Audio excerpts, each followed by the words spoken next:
사랑합니다. 네, 오늘도 각자의 처소에서 실시간 영상 예배를 드리는 우리 귀한 성도님들에게 하나님의 크신 은혜가 넘칠 줄로 믿습니다. 우리는 종종 과거를 뒤돌아보면서 후회를 할 때가 있습니다. 내가 왜 그때 그렇게 말했을까? 내가 왜 그런 행동을 했을까? 후회를 할 때가 있습니다. 그런데 우리가 왜 그런 생각을 하게 됩니까? 시간이 지나 보니 내가 했던 그 말과 행동에 문제가 발견이 되고 실수한 부분이 발견이 되기 때문입니다. 더군다나 오늘날과 같이 이 불안정한 시대를 살아가는 우리, 후회 없는 선택을 하기가 정말 쉽지 않은 것 같습니다. 그래서 후회 없는 선택을 하기 위해서 많은 노력들을 합니다. 전문 서적을 보기도 하고요, 유튜브를 참고하기도 하고요, 뉴스도 보고 공부도 합니다. 나라도 마찬가지인 것 같습니다. 예를 들어서 친미, 친중, 도대체 어느 나라와 가까이 지내야 이 강대국 사이에 끼어 있는 우리나라가 조금이라도 더 안전할 수 있을까? 조금이라도 이득을 볼 수 있을까? 아니, 조금이라도 손해를 덜 보게 될까? 요즘 뉴스를 보면은 영끌이라는 표현이 나오더라고요. 알아보니까 영혼까지 끌어모은다는 표현인데요.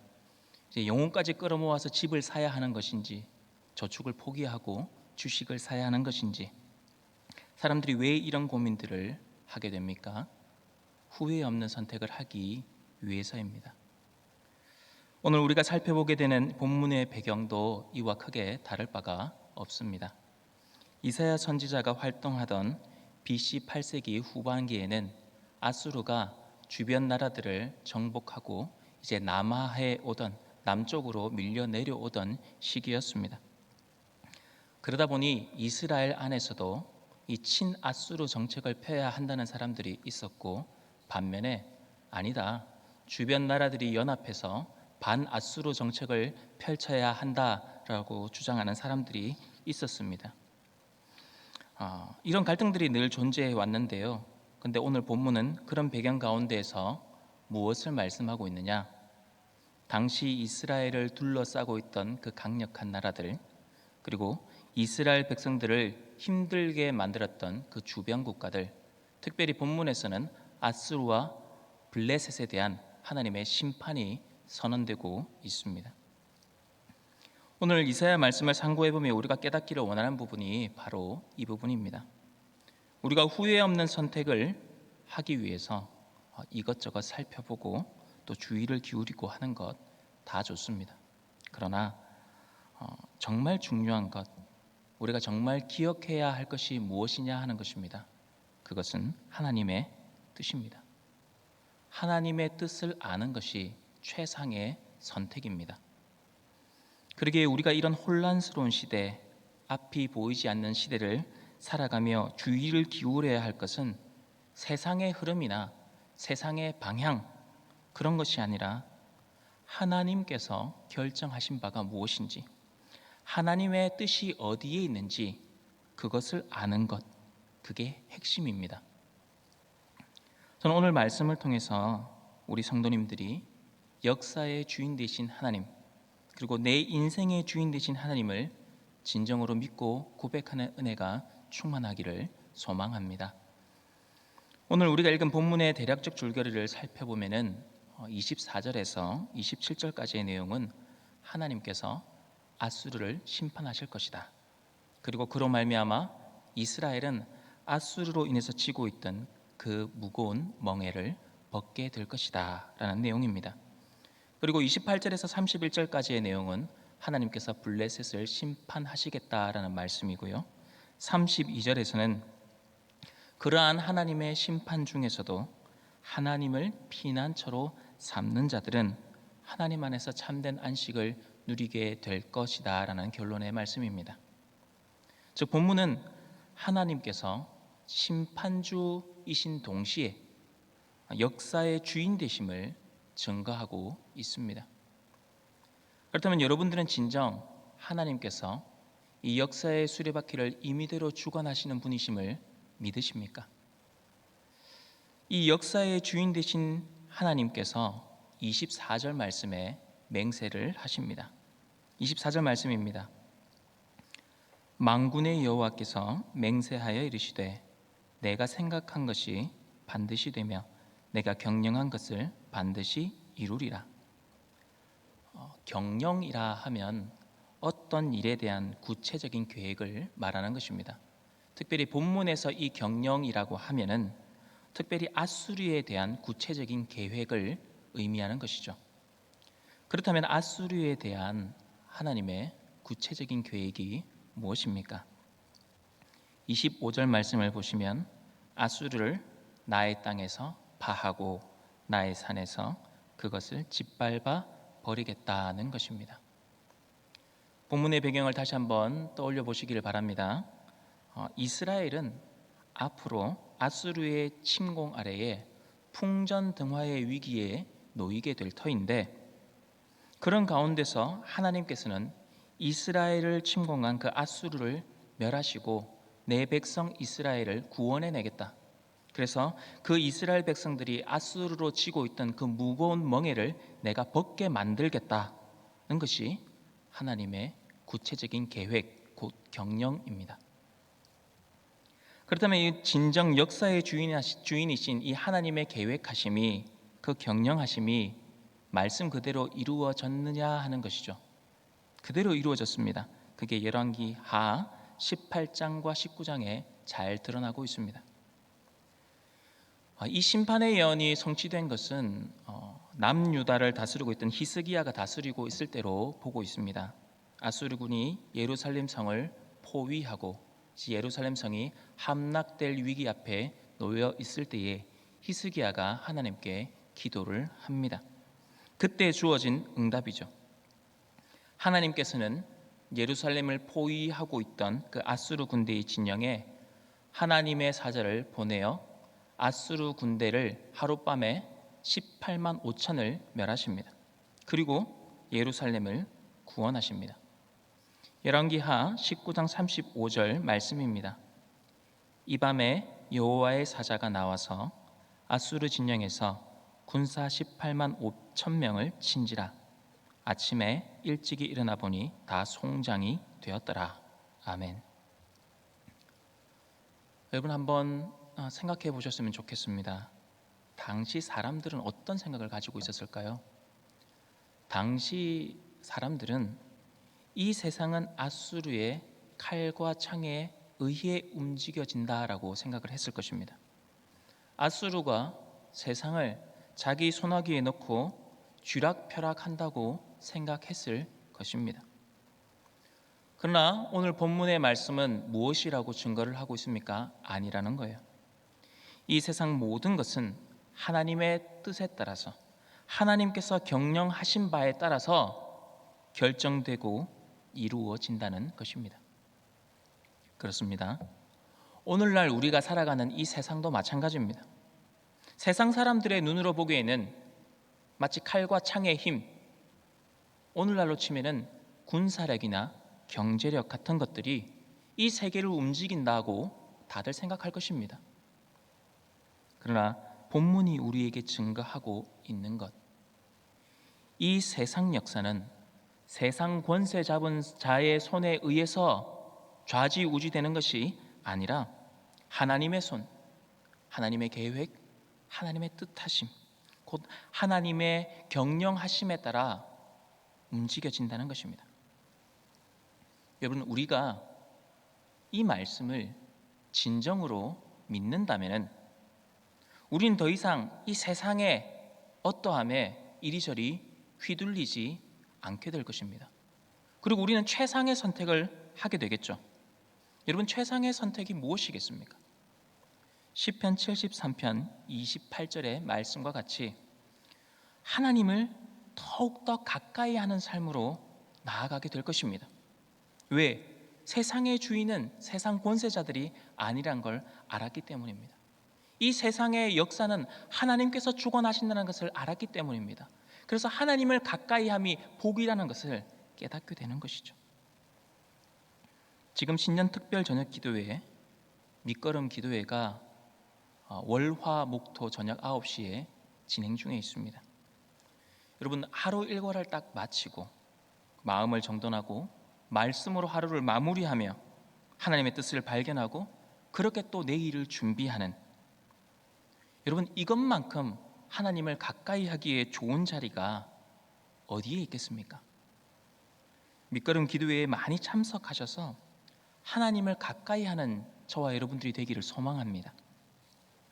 그런가 하면은 26절 말씀에 이것이 온 세계를 향하여 정한 경영이며 이것이 열방을 향하여 편 손이라 하셨나니, 하나님께서는 그 계획하신 뜻을 따라서 열방을 향하여 손을 펼치십니다. 심판의 손이죠. 자, 그럼 그때 우리가 어떻게 해야 할까 하는 것입니다. 우리는 어린 아이와 같이 하나님 앞에 나아가 그 펼친 손을 붙잡기만 하면 되는 겁니다. 간혹 자녀가 잘못된 길을 걸어가는 것, 그래서 계속해서 그 잘못된 길로 걸어가는 것을 보면서 마음 아파하다가 이건 도저히 두고만 볼 수 없다 싶어서 아버지가 징계의 회초리를, 진노의 막대기를 들 때가 있습니다. 그런데 그때 자녀가 돌이키면서 아빠 잘못했어요, 아빠 용서해 주세요 하면서 그 진노의 막대기를 맞으면서도 그 심판의 손길 중에서도 아버지의 손을 붙잡고 울며 용서를 구할 때 아버지의 마음은 녹아내리는 거죠. 그게 편손을 붙잡는다는 의미입니다. 여러분, 아수르라는 이 대제국이 예루살렘을 멸망시키지 못하고 오히려 이렇게 멸망을 당한 이유가 무엇이겠습니까? 예루살렘의 군사력이 강해서입니까? 아니면 예루살렘이 천혜의 요새를 지니고 있어서 그런 것입니까? 아닙니다. 예루살렘의 군사력이 아무리 강하다 하더라도 수십만 대군의 아수르군을 당할 수 없었습니다. 또한 군사력으로 하면은 당시 아수르군에게 멸망을 당했던 아람이나 북이스라엘이 더 강했습니다. 그리고 예루살렘이 물론 난공불락의 지리적 요새이기는 했습니다만은 다른 국가들도 다 이런 지리적 요충지들이 있었습니다. 아수르가 예루살렘을 정복하지 못하고 오히려 전멸을 당한 것은 예루살렘이 하나님의 도성이었기 때문입니다. 25절 상반절 말씀을 보시면은 내가 아수르를 나의 땅에서 파하며 나의 산에서 그것을 짓밟으리니, 여러분, 여기서 나의 땅, 나의 산이 어디겠습니까? 예루살렘을 의미하는 거죠. 자, 여기서 오해하지 말아야 될 것은 이 예루살렘이 단지 하나님의 성전이 있고 하나님의 선택을 받은 곳이니까 하나님의 도성이다, 그래서 절대 함락되지 않는다, 이런 의미는 아닙니다. 그 당시 유대인들이 그렇게 잘못 생각하고 있었죠. 그러나 훗날 예루살렘은 바벨론에 의해 함락이 됩니다.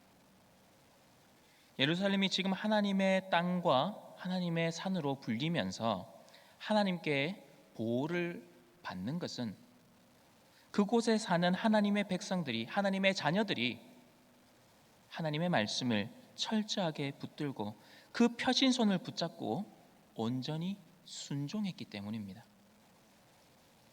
히스기야 왕을 중심으로 예루살렘 모든 사람들이 이 아수르라는 이 징계의 막대기, 인생 막대기, 이 채찍 앞에 우리의 소망은 그 어디에도 없습니다, 주님밖에 없습니다 하며 천부여 의지없어서 손들고 옵니다 하며 주님 앞에 나아가는 거죠.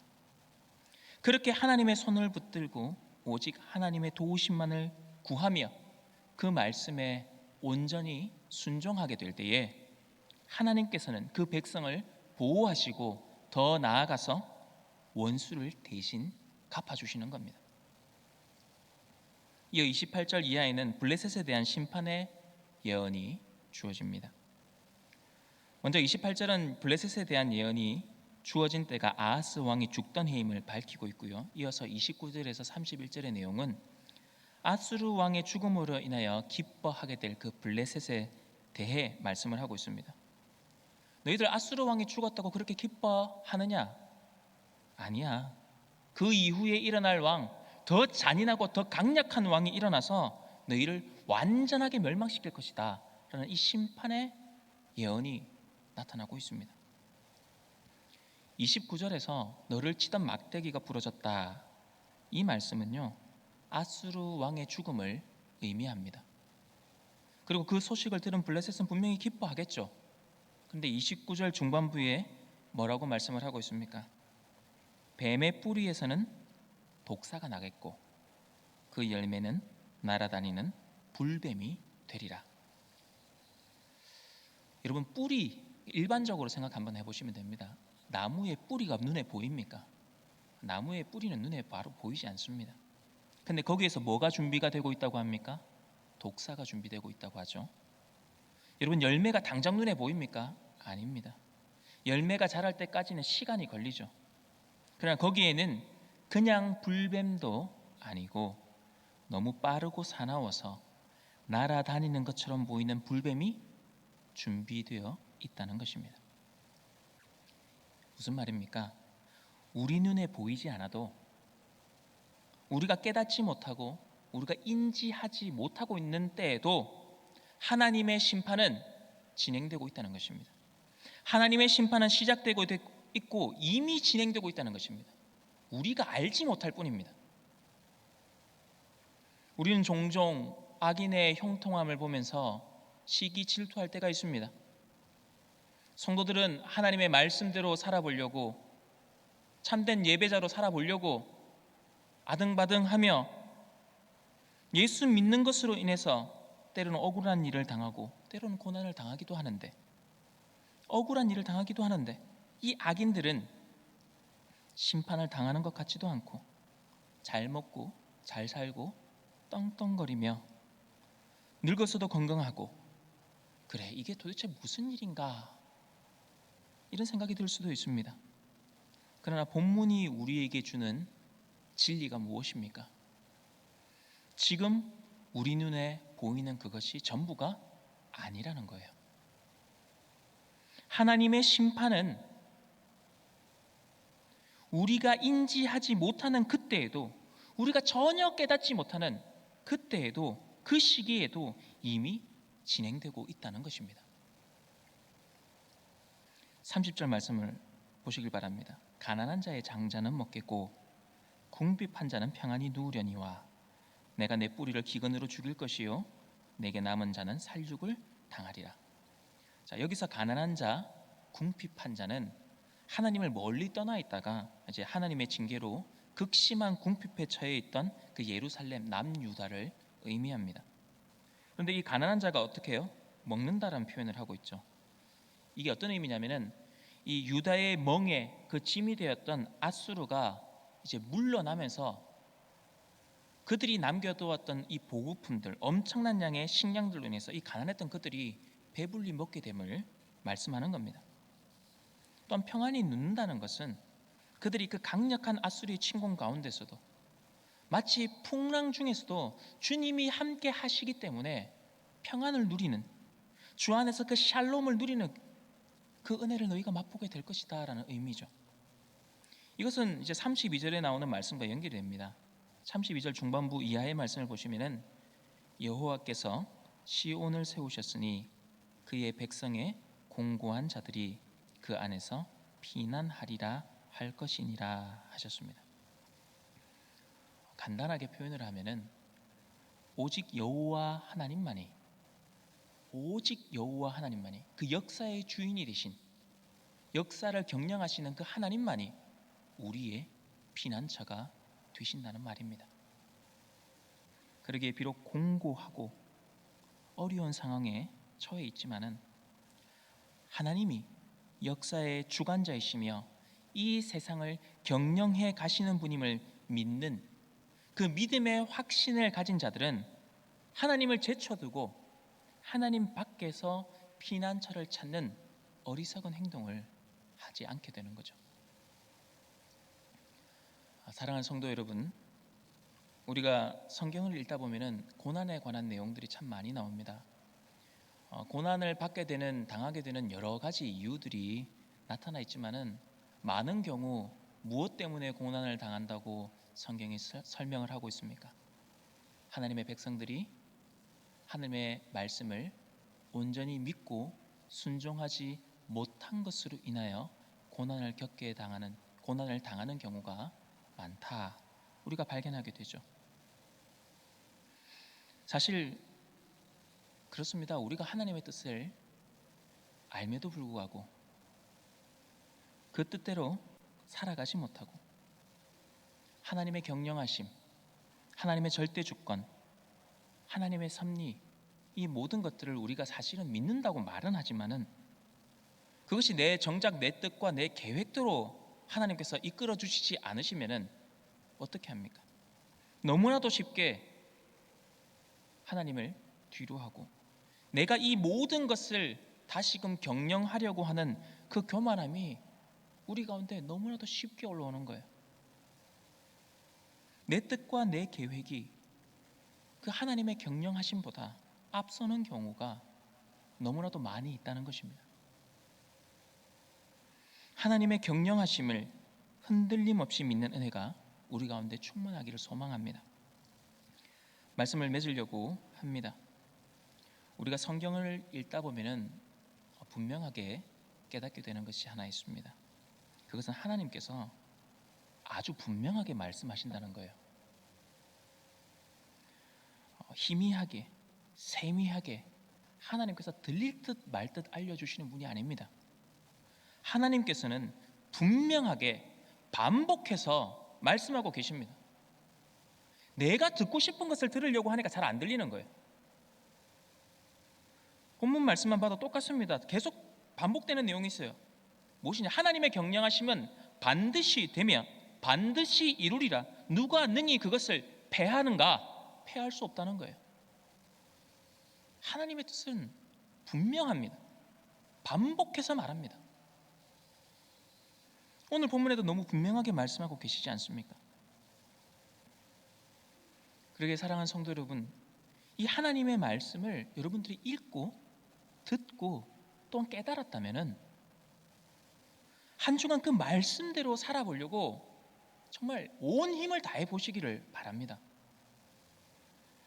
여러분, 신년 특세 때부터 신년 특별 저녁 기도회, 밑거름 기도에 이르기까지 우리는 믿음에 관한 말씀을 계속해서 듣고 있습니다.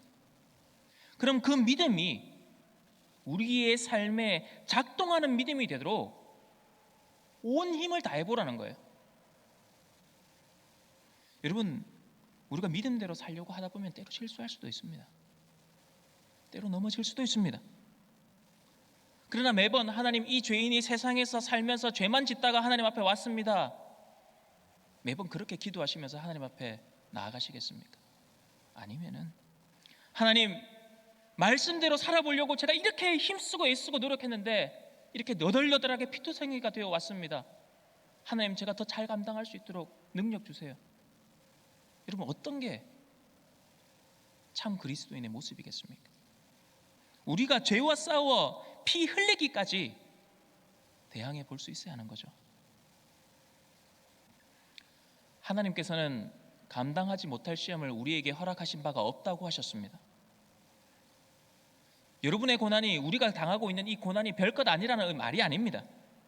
우리가 아무리 큰 고난을 당한다 하더라도 하나님께서 그 고난을 견딜 수 있는 힘 주신다는 거예요. 힘을 주신다는 거예요. 그러기에 우리는 주여 감당할 능력을 주옵소서, 작동하는 믿음을 우리에게 허락하여 주시옵소서라고 기도할 수 있어야 할 것입니다. 우리의 시간표를 놓고 보면은 하나님의 이 경영이, 하나님의 일하심이 정말 이루어지고 있는가? 이런 의문이 생기기도 합니다. 그러나 이 역사의 긴 역사를 두고 보면은 하나님의 역사는 이루어지고 있고요. 지금 이 순간에도 하나님께서는 이 역사를 주관해 가시고 경영해 가고 계시는 것입니다. 우리가 보지 못할 뿐이에요. 그러기에 일어섰다가 넘어지는 이 세상 나라, 세상 권세를 의지하지 마시길 바랍니다. 지금 우리 눈에 연약해 보일지라도 하나님을 가까이 하는 것, 하나님과 함께하는 그것이 진정한 힘이고 능력입니다. 여러분, 눈을 들어서 역사의 주관자가 되시는 하나님을 바라보시기를 바랍니다. 그 하나님이 진정한 피난처가 되십니다. 그 피난처가 되시는 하나님 앞에 나아가시기를 바랍니다. 기도의 자리로 나아오시기를 바랍니다. 여러분, 정함이 없는 이 세상에 마음을 두지 마시고 모든 나라의 운명을 주관하시는 그 역사의 주관자가 되시는 만군의 여호와 하나님만을 의지하고 그 하나님만을 피난처로 삼으시는 저와 여러분들이 다 되시기를 주님 이름으로 축복합니다. 기도하시겠습니다. 역사의 주관자가 되신 하나님 아버지, 내 뜻과 내 계획이 하나님의 경영하심보다 앞서지 않게 하여 주시옵소서. 우리의 얄팍한 지성과 눈으로 하나님의 계획을 재단하지 않게 하여 주시옵소서. 온전히 하나님만 의지하고 하나님을 가까이 하며 하나님만을 피난처로 삼아 그 안에서 참된 평안을 누리는 우리 주의 백성들 되게 하여 주옵소서. 예수님 이름으로 기도하옵나이다. 아멘.